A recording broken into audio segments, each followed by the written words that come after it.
So the title of my topic is Addressing Moral Dilemmas, Thinking Through Socratic Dialogue.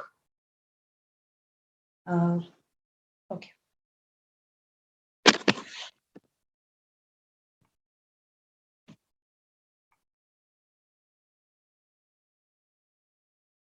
So specifically in this paper, I'm going to study three things. The first is to understand the nature of moral dilemma, the nature of moral dilemma. The second is to analyze different attitudes, which is cognitive, affective, and conative part of a person who is in the state of moral dilemma. And third, that how Socratic dialogue would be appropriated as a counseling technique to resolve moral dilemma. So these are the three aims of my paper.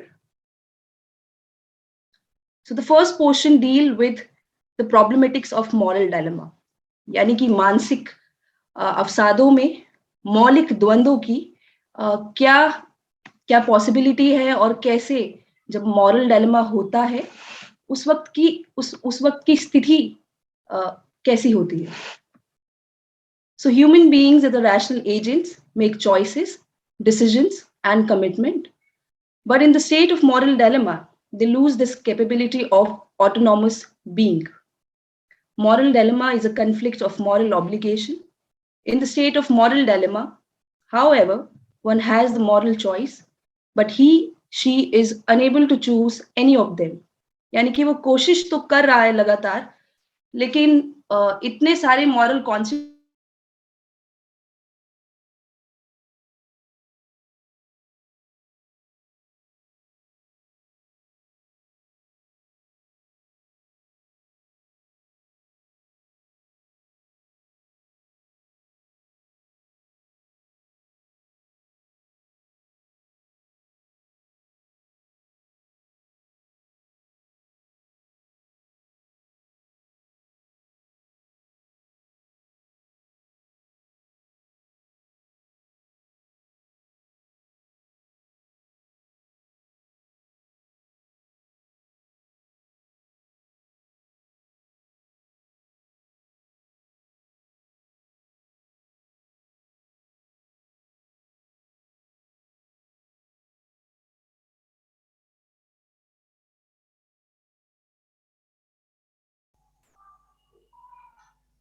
Neetu, I think we don't have a voice.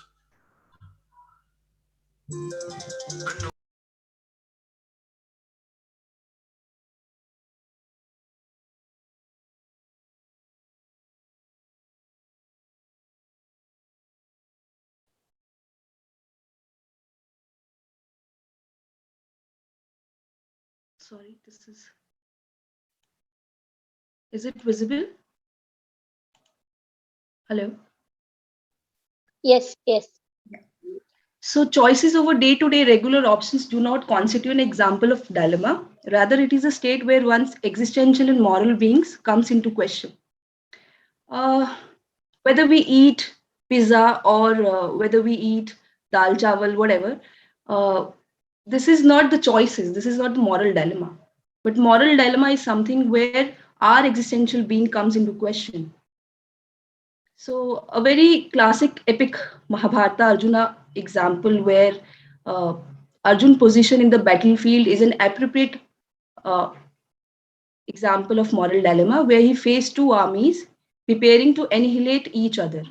Should he fight in a battle that will cause the death of his loved ones, or should he drop the very idea of war and flee? What exactly is Arjuna's dharma? What is the right course of action of him? Arjun faced a conflict of values and he was perplexed with different moral obligations. So these are the different moral ambiguities which Arjuna was facing in the battleground.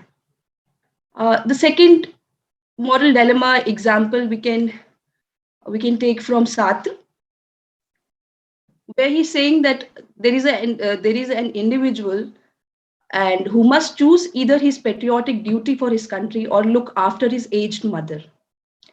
So he also says about individual choices and existential crisis. He says that human existence is encircled with pain and agony.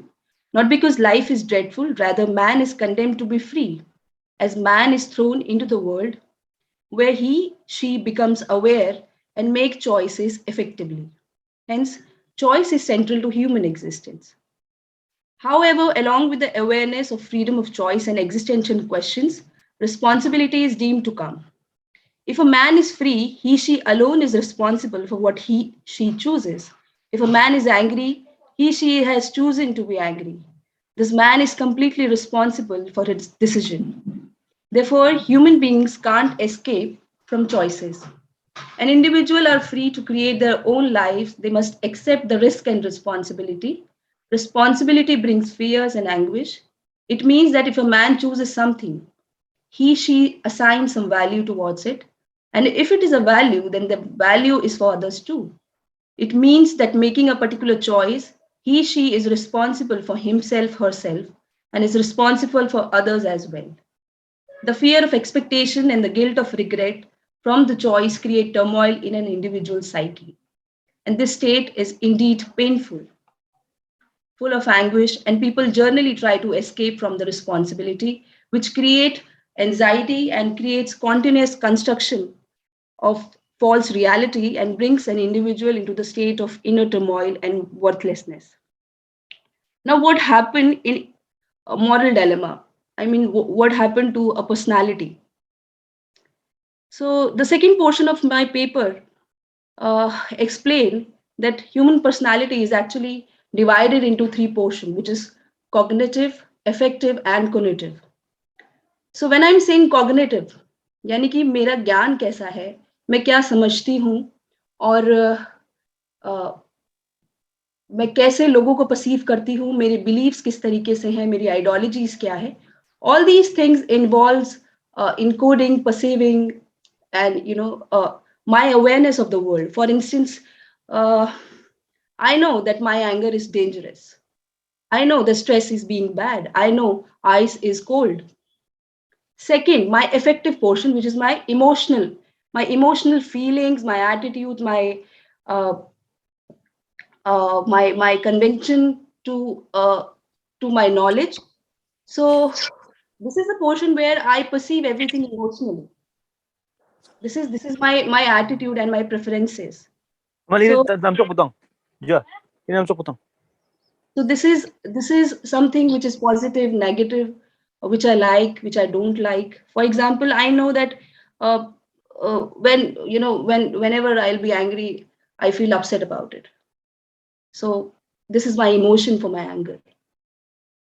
Now coming to the part of connotative part. अब यहाँ पर बात हो रही है कि व्यवहार में किस तरीके से चेंज किया जाए.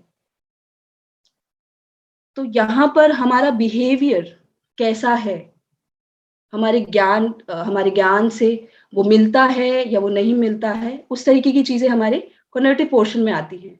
सो विच मेक्स अस गुड और bad individual. So it is basically our performance और responses of different events of life. So for example, that when I become angry, I shout. So I shall stop lying. I work selflessly. So this is the three aspects of individual personality, right? Now all these aspects is actually influenced from different kinds of biological and environmental factors. हम किस जगह रहे हैं, हमारा समाज कैसा है, उस तरीके से हमारा ज्ञान, हमारी मानवीय संवेदनाएं और हम कैसा व्यवहार करते हैं, वो सब उन सब चीजों से इन्फ्लुएंस होता है. So when we face any kind of moral dilemma in our life, all these three aspects of our personality is displayed somehow, and then resistance, then non-assertion and inertia arises out, which brings in a turmoil of an individual that leads to dilemma. इसका एक classic example दोबारा अर्जुना के example से लेते हैं महाभारता में, जहां पर अर्जुन के पास ज्ञान भी है, जहां पर अर्जुन बैटलफील्ड में भी खड़ा है, व्यवहार भी उसका हो रहा है, बट बिकॉज उसका जो इमोशनल पैटर्न है वो इतना ज्यादा टर्मोइल हो रखा है कि he cannot able to take action, because his attachment with his family pushes him to becoming an emotionally vulnerable person. And this puts him on the fair, and he becomes unable to lift his bow. So his conative part becomes non-respondent and does not allow him to act on the battlefield.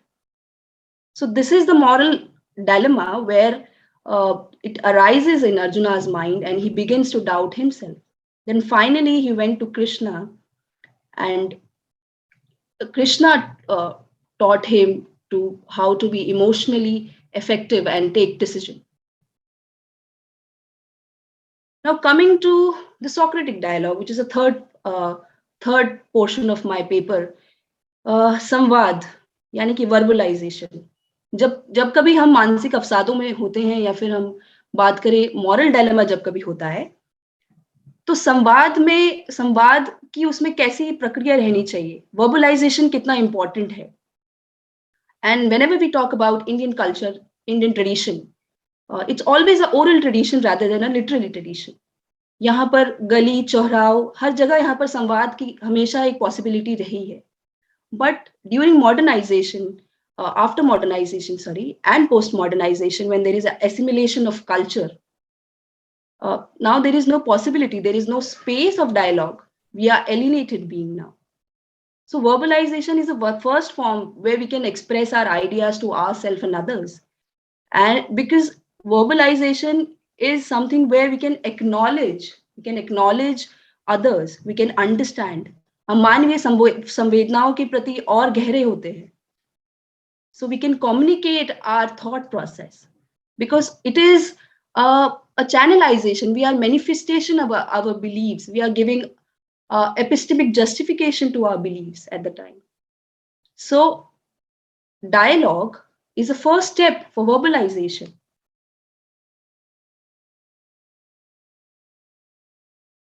Now, Socrates, who is regarded as the first moral philosopher, and he is the one who introduces the art of dialogue to resolve any kind of moral and existential problems of a practical man.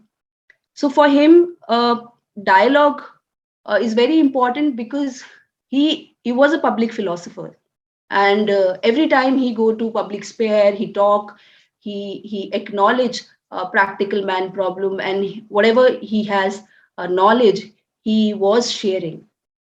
So that's why he was considered as a moral philosopher. And through different normative concept, he understanding, he's comprehending about the interlocutor inconsistencies and revealing their true nature of the self. So Socratic dialogue is always an open-ended, and there is a continuous questioning where he's cultivating virtues. So there are 5 and 6 methods. If we understand Socratic dialogue, the structure of Socratic dialogue, so there are 5 and 6 methods. For example, there is a guided inquiry, there is a midwifery, there is a ilunkas, there is aporia, there is exhortation, and there is a prophetic transmission. So whenever Socrates starts his dialogue, he starts with guided inquiry. Now, what is guided inquiry? So guided inquiry is basically a question answer session where he is actually asking well-framed questions and bringing them to a very clear and satisfactory understanding. So he continuously drawing a series of criticism of inquiry where he focuses on the systematic definitions and conception of life. For instance, he's asking what is pity, what is friendship, what is courage, rather than focusing in the depth understanding of emotional and experience life situation. Then the second method is meiotic, which is midwifery. So this method is basically compared to the art of midwifery. So where Socrates' mother is actually helping delivering babies, and she is actually helping by diagnosis the amount of suffering of pregnant women. In the similar fashion, Socrates also doing the same thing by understanding the true ideas of people, and through empathy, through compassion, so that he can try to assist the interlocutors ideas and nurtures them by eliminating the inconsistencies and ambiguities about it. So this is the second method of his dialogue. Now the third, which is Ilankas or scrutiny, is basically cross-examination techniques. So the purpose of this technique is to show contradiction, inherent contradiction in ideas and worldview of interlocutors. So he's understanding the worldview of interlocutor. But the critical approach of this method is that Socrates is not ready to accept people's worldview because he's a moral philosopher and he always give emphasis to universal conception rather than what one person thinks. For example, he looks for the universal definition of justice and pity. So in that sense, it is critical also because he's continuously refuting the interlocutor personal and subjective worldviews. So this may be demoralize them. So because it is very important to respect the mutuality in the dialogue. If it is not there, it will not open the possibilities to understand each other. So it's very important. Now the fourth method, which is aporia, it is a state of dubidity. So here also what he's doing that he's finding inconsistency in the interlocutor arguments and encounters ambiguity. So he's actually bringing up the veil of ignorance in the interlocutor mind while encircling the whole argument or dialogue around the premise of doubt. Now जब हम इतनी देर तक संवाद करते हैं, जब हम बहुत देर तक डायलॉग करते हैं या हम बहुत देर तक लेक्चर भी लेते हैं फिलोसफी के, somehow हम लोग टायर्ड भी हो जाते हैं.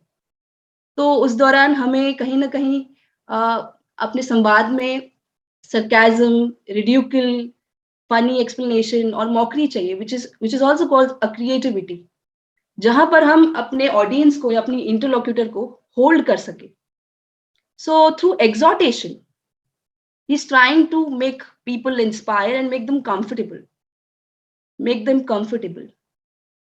So of course, it can be critical for those who always believe in the rational inquiry. But I think that it is important. It's a very creative method to entertain your audience while during any long lectures or dialogue. So this is his another method. Now with the cooperative inquiry.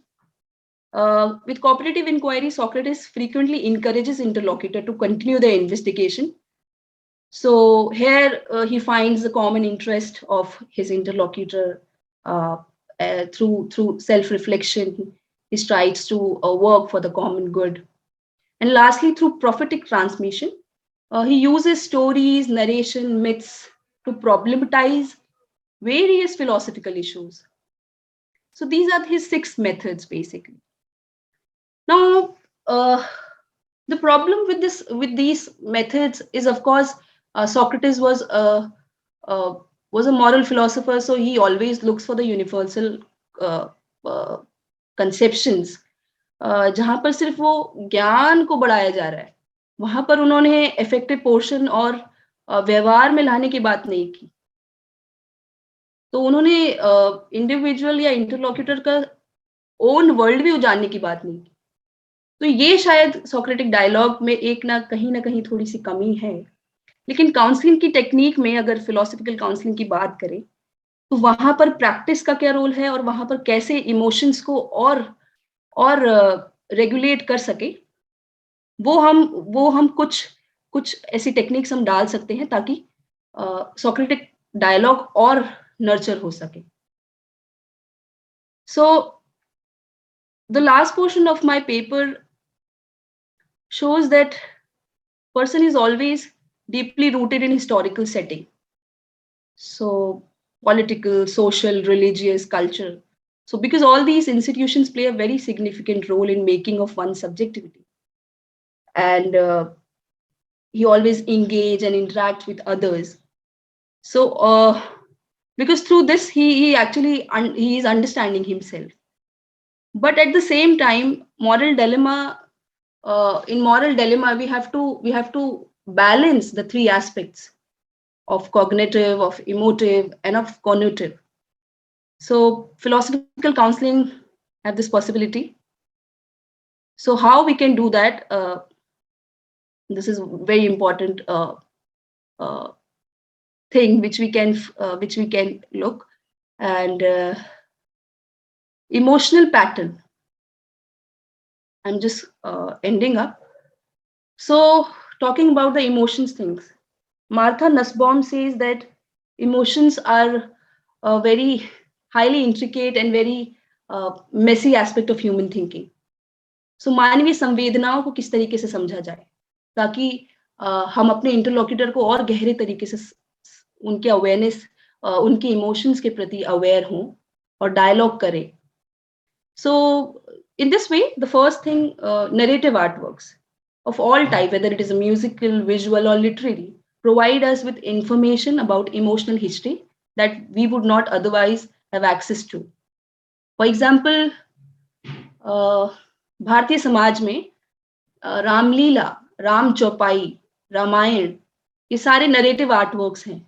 Bhagavat, बहुत सारे लोग ये सब सुनते हैं और इससे कहीं ना कहीं उनके इमोशंस में अवेयरनेस आती है, माइंडफुलनेस आती है. They are able to understand the emotion in more concrete way.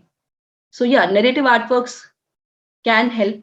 Narrative artworks of art can adequately have this truth about human emotions and emotional thinking. So yeah, apart from this, storytelling is also a very important part. For example, in Buddhism, Jatak Kathais, we can use those stories so that we can comprehend interlocutor emotions and sentiments, because all these stories plays and broadens one inner worldview over time and make space for individual creative effort.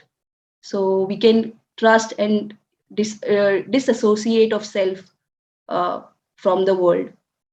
Apart from this, emotional balance के लिए हम लोग self awareness, focus, mindfulness जैसी चीजें भी कर सकते हैं.